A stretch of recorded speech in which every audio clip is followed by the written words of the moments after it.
So you got these 4 locations all in Orange County.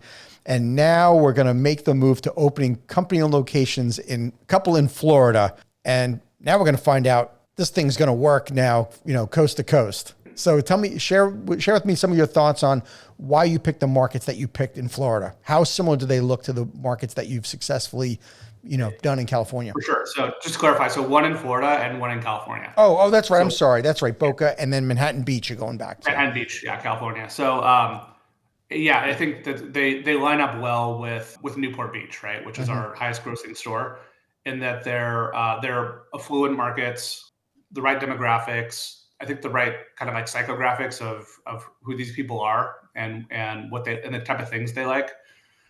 Boca, we moved here, so the location we're opening is about a mile from our house, and it's the best outdoor shopping center. I think the best shopping center in Boca. That's not like a traditional mall. In Boca, you have Mm-hmm. Town Center Mall, which is kind of world famous, but it's like a giant indoor mall where you would get lost.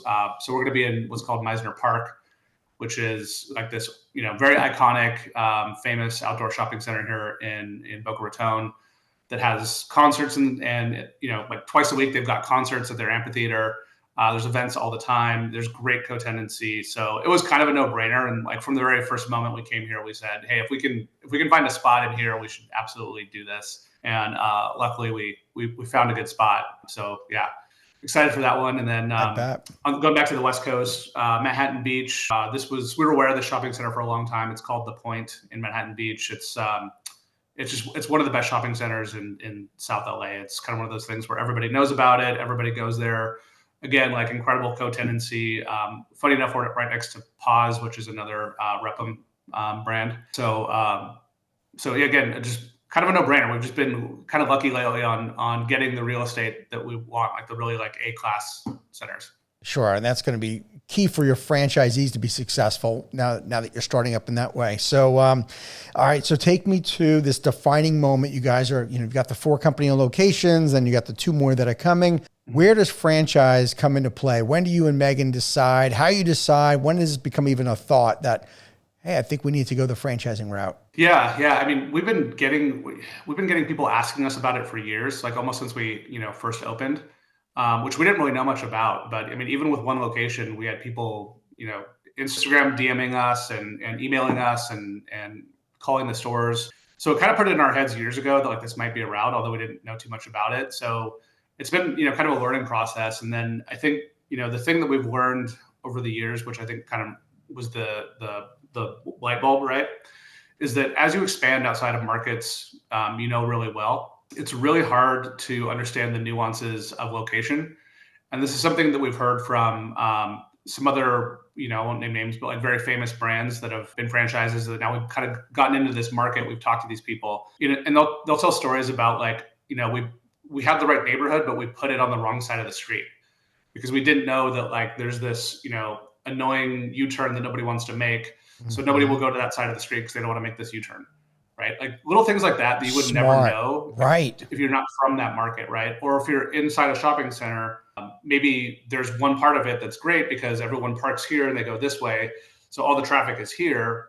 But the landlord's trying to push you into the center over here, into this unit that is not as good and doesn't get as much traffic because the landlords will try to push you to the units that nobody wants, right? Mm-hmm. Like that's one thing that I think a lot of people don't understand is if you ask them what's available, they're first going to show you the stuff that nobody wants. And then you have to go no, and then they'll show you the good ones, right? But that local knowledge of, hey, like I know exactly where this should go. And maybe it's not the most well-known place, but it's like, hey, there's the breakfast place that everybody eats at. There's the best hair salon in town is there. And everybody works out at this, whatever. And they have this great units available. Like that's something we're not going to know as someone who's not from that market. So right. I think it just clicked that if we find people who really know their markets and they're an active part of that community where they can then like just organically market through their own networks, they're gonna figure it out. Like they're gonna find the right locations. They're gonna alert everybody through their own networks, and then we're just gonna help them with the correct business model, the training, how to the build out portion of it, and then some ongoing training and marketing and operational support, and they're gonna be fine. Yeah. All right. So whose idea was the franchise? You or Megan's? Oh, probably me more push. I'm always the one coming up with the crazy ideas. Are you the one responsible for all of this crazy growth and saying, hey, I think we need to open another location? I mean, I won't say I'm responsible for it. I'm probably the one who's, pushing more to always do more, I think Megan's a little bit more cautious. Right. And I'm the one who doesn't maybe like think about all the ins and outs of how something's going to work. But then it's always worked out. We've got a great team in place. So yeah, I'll kind of push the stuff and then make everybody kind of figure out how to make it happen. Yeah. Well, that's near and dear to my heart, unfortunately. You're speaking my language. Yeah. All right. So when you decided the franchise, I assume you had no franchise background. You came from the finance, business. I'm curious because a lot of folks that are listening to our podcast or watching the episodes are folks that are looking to get into franchising or looking to buy a franchise.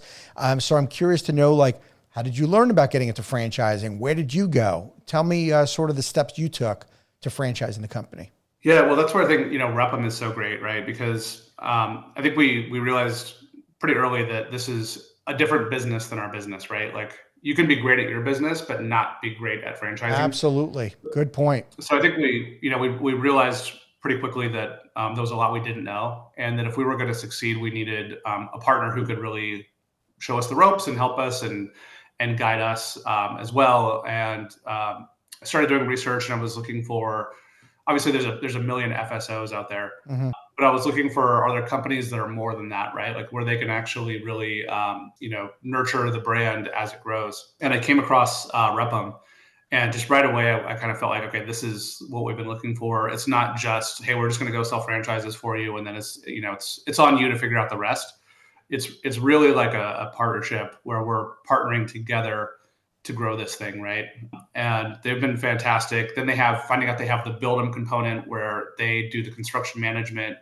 And by the way, we hired them to do construction management for our 2 locations, and they're incredible. I wish I would have had them for the last 4.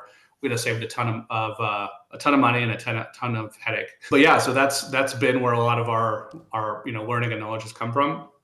Is the I don't know, maybe 6 months or so that we've been with them, and then just kind of like our own research we've done and everything before that. Okay. Well, you've got a big decision coming here. I'm thinking strategically, Jason, that you and Megan have to think about. And that is, I think you've done a great job of getting the locations established, corporate wise. You've got the cash flow now, so you don't have to worry about selling franchises, keeping the lights on, like I talk about all the time, that people shouldn't do. You've established yourself. Now you're getting into another market here in Boca Raton, Florida. Fantastic. But I think, like, strategically, the big decision is, where do we go from here? You're clearly going to franchise. Are we going to keep opening company-owned locations and try this dual strategy? Or are we going to stop at a certain number of company-owned locations and say, we are a franchisor? Yeah. Where's your head at? What are you thinking? Yeah, I mean, look, I don't anticipate opening that many more corporate locations. You may never say never, but we'll be at 6, and I could see maybe a 7th. Maybe another one here in Florida would be nice. But I don't know that we're going to have 10 or 20. Maybe. I think we'll find out in the next few months if franchising starts to really roll, which it's looking like it's starting to. Then I think we just go with that, right? I mean, I think that for us, we've built a really good business with the existing corporate stores. Franchising can be a very nice business as well. Yeah, but you're right. We do have a decision. And I think we're going to know a lot more once we start getting these new markets open. If the new markets go gangbusters, I don't know. I might change my mind. Thank you for tuning into the Emerging Franchise Brands podcast. For additional insights, guest applications, and to stay connected, visit us at efbpodcast.com. The Emerging Franchise Brands podcast is for entertainment purposes only, and the views expressed do not necessarily represent those of Emerging Franchise Brands, its host Frank Fiume, or Emerging Franchise Group, LLC. Any discussed franchise or investment opportunity requires thorough investigation, obtaining proper disclosure documents, and expert consultation before making any investment decisions. The podcast and its host do not offer professional advice or endorsements, and they hold no responsibility for actions, representations, accuracy, or consequential damages related to the podcast content.